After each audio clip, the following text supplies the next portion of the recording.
2024 파리 올림픽 공식 타임키퍼 오메거로부터 1,300만 원 상당의 시마스터 다이버 300M 파리 2024 올림픽 기념 에디션을 선물 받았다. 오메가 측은 대회에 앞서 이번 올림픽 대한민국 남녀 개인 종목 첫 금메달리스트 각 한 명에게 시계를 선물하겠다고 밝힌 바 있다. 이 약속을 지키기 위해 파리 시내에 위치한 오메가 하우스에서 오상욱에게 시계를 선물했다. 레이날드 애슐리만 대표의 시계를 증정받은 오상욱은 이번 올림픽은 최고의 경험이었다며 올림픽 금메달을 딸 수 있어서 기뻤는데 오메가로부터 예상치 못한 시계 선물을 받아 기쁨이 2배라고 밝히면서 오메가 레이날드 애슐리만 대표이사와 많은 이야기 나누고 좋은 영감도 받았다. 계속해서 승리할 수 있도록 꾸준히 도전하고 노력하겠다고 소감을 전했다. 인터뷰에서 선수 생활에 대한 입장이 최근 미묘하게 달라졌는데 2020 도쿄 올림픽 직후에는 아직 선수길이 창창하다거나 10년 정도는 더 할 것이라고 말했는데 2024 파리 올림픽이 끝나면 당분간 푹 쉬면서 펜싱의 다음 인생을 나아간다거나 펜싱 학원을 차려서 코치로 대회를 나가보고 싶다는 등의 발언이 있었고 실제로 친형과 함께 펜싱 클럽 오픈을 준비하고 있다고 한다. 김준호와 박상영이 펜싱 클럽을 오픈하고 은퇴 수순을 밟았으며 은퇴를 앞둔 구본길 역시 펜싱 클럽을 오픈했다는 점에서 살짝 걱정이 되는 대목이다. 그러나 2024 파리 올림픽 이후 인터뷰로 보아 아직 은퇴 계획은 없는 듯하다. 이장우 대전광역시장이 2024 파리 올림픽에서 금메달을 추가하면 지금 건설하고 있는 경기장의 이름을 오상욱 체육관으로 하겠다고 선언했다. 그리고 사부르 개인전 금메달 결정전에서 승리하면서 금메달을 획득했다. 이장우 시장이 약속을 지킬지 궁금해진다.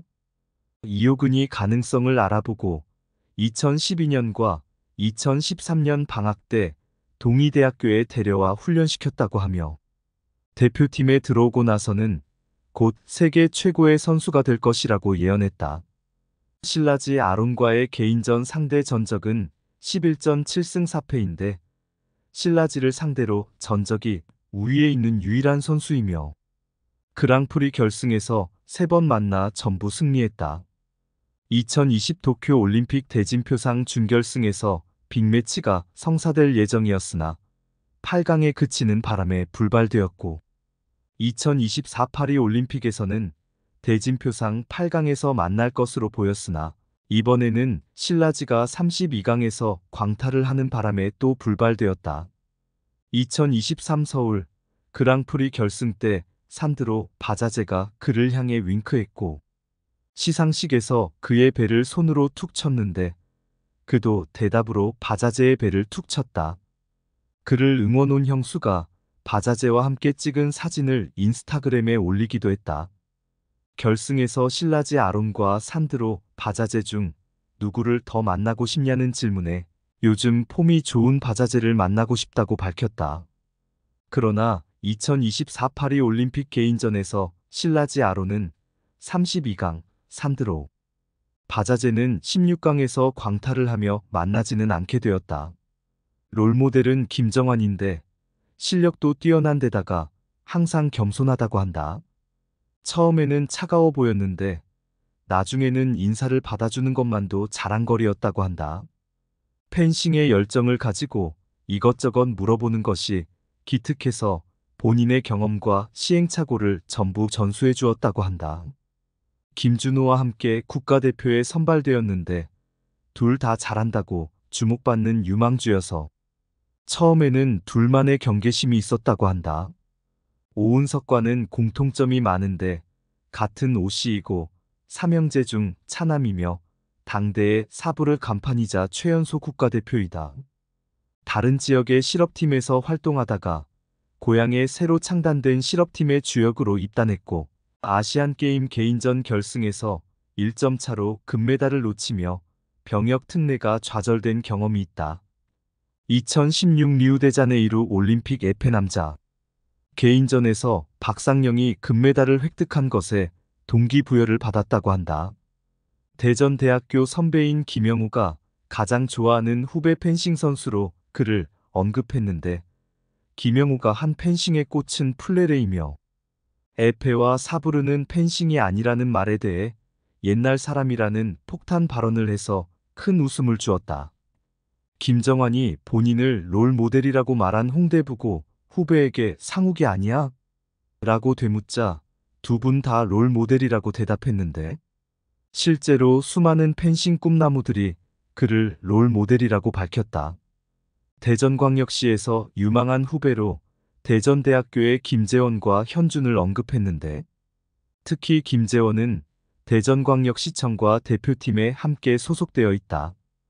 김준호에 의하면 펜싱 동작의 타이밍이 남달라서 심판들도 감탄한다고 하며 구본길에 의하면 팔을 쭉 뻗고 피스트를 가로질러 달려갈 때는 같은 남자가 봐도 너무 멋있다고 한다.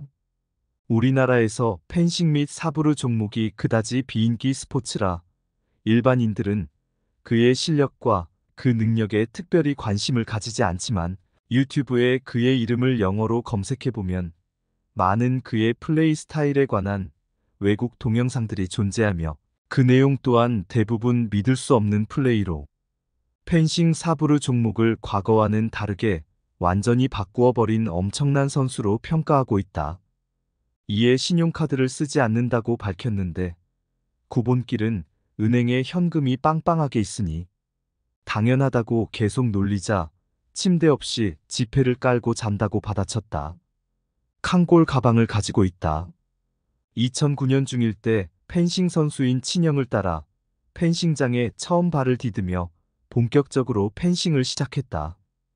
펜싱 장비가 비싸 형제를 함께 지원해주기가 어려워서 부모의 반대가 심했는데 금전적 부담뿐만 아니라 비인기 종목의 선수로서 걸어야 할 고생길이 훤했기 때문이다.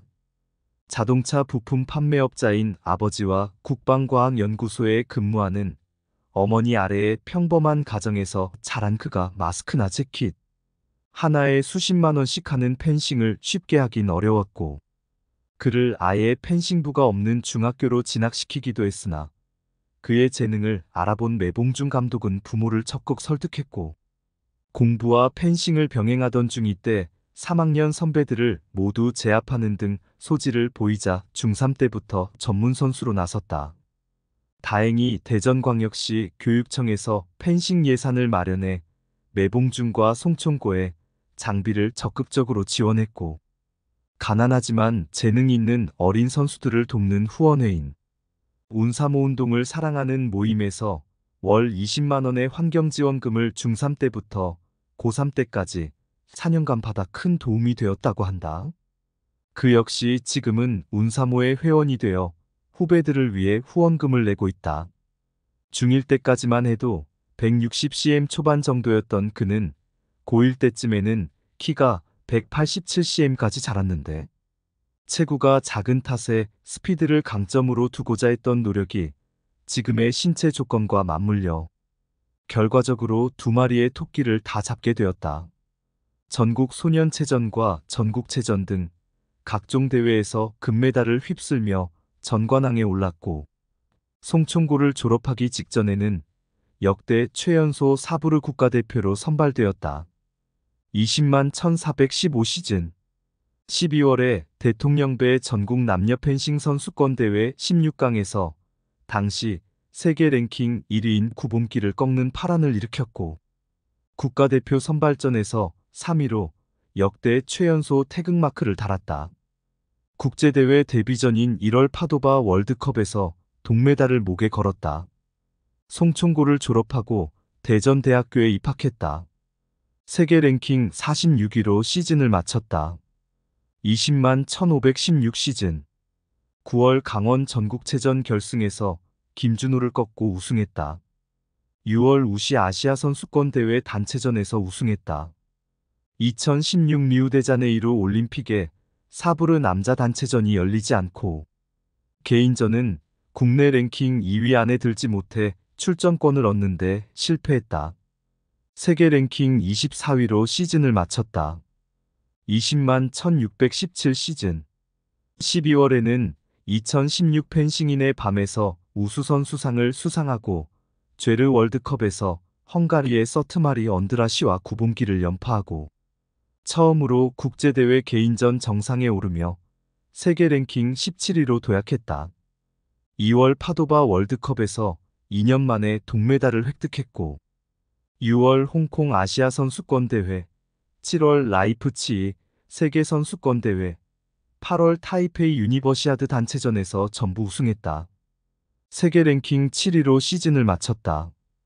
2017-18 시즌 10월 충북 전국체전 결승에서 하한소를 꺾고 우승했다. 12월에는 죄르 월드컵에서 2연패를 달성하고 2017 펜싱인의 밤에서 최우수 선수상을 수상했다.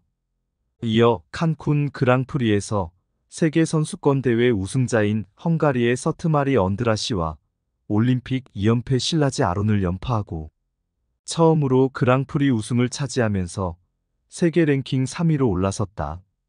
2월에는 파도바 월드컵 8강과 바르샤바 월드컵 16강에 올랐고 3월에는 서울 그랑프리 16강에 올랐다.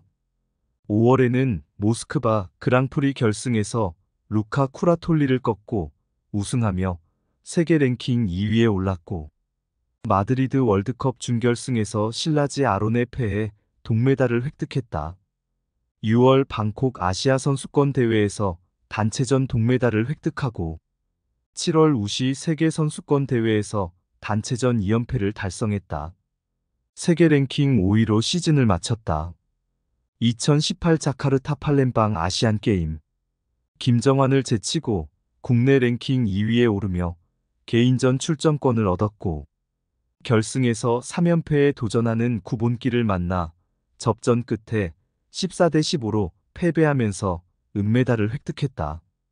하지만 개인전 3연패를 달성한 구본길은 취재진 앞에서 눈물을 보였는데 꼼수가 없이 정정당당하게 승부를 한 결과로 인해 본의 아니게 후배의 병역 특례를 자신이 가로막았기 때문이다.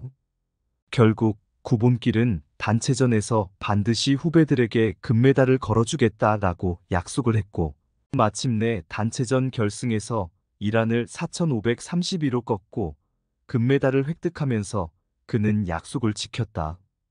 20만 1819 시즌 10월 전북 전국체전 결승에서 구본길의 패에 준우승하며 2연패 달성에 실패했고 11월 알제리 월드컵 준결승에서 하한솔의 패에 동메달을 획득했다.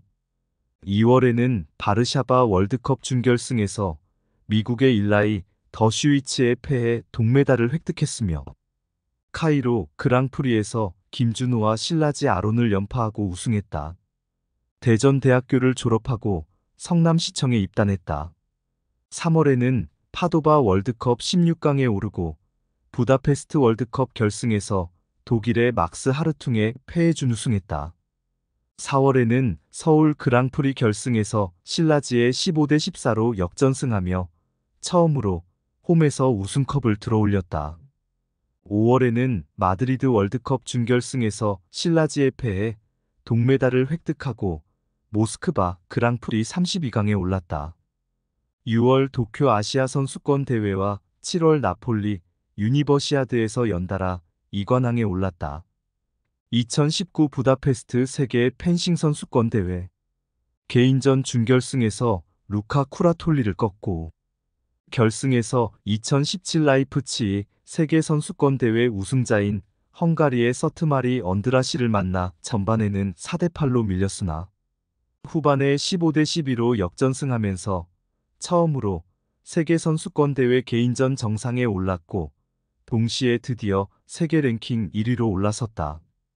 단체전 역시 결승에서 홈팀인 헝가리를 만나 관중들의 일방적인 응원에 맞서 치열한 접전 끝에 40대 37로 앞선 채 마지막 굿아웃에 들어갔는데 실라지 아론과 1점씩을 주고받은 후 순식간에 5연속 실점하며 41대 43으로 역전당해 3연패를 눈앞에서 놓칠 위기에 처했으나 그는 특유의 침착함으로 2점을 만회하며 43대 43 다시 동점을 만들어냈다. 이어 44점을 먼저 내주면서 패색이 짙어졌으나 연속으로 신들린 득점에 성공하며 45대 44로 드라마 같은 제역전 우승을 일궈냈다. 그의 마지막 공격이 성공하자 신라지는 곧바로 투구를 벗어 던져버렸고 하한솔과 구본길이 차례로 그에게 달려와 안겼다. 홈팀의 역전패로 장내는 순식간에 얼어붙었고 헝가리 벤치는 침묵에 휩싸였는데 반면 대표팀은 손가락 3개를 펴는 포즈를 취하면서 단체전 3연패를 자축했다. 그는 개인전과 단체전 모두 결승에서 홈팀인 헝가리 선수들을 물리치며 김정환에 이어 대표팀에 2년 연속 세계선수권 대회 2관왕이라는 쾌거를 안겼고 세계 랭킹 1위 등극으로 1년 앞으로 다가온 2020 도쿄 올림픽의 가장 강력한 금메달 후보로 떠올랐다.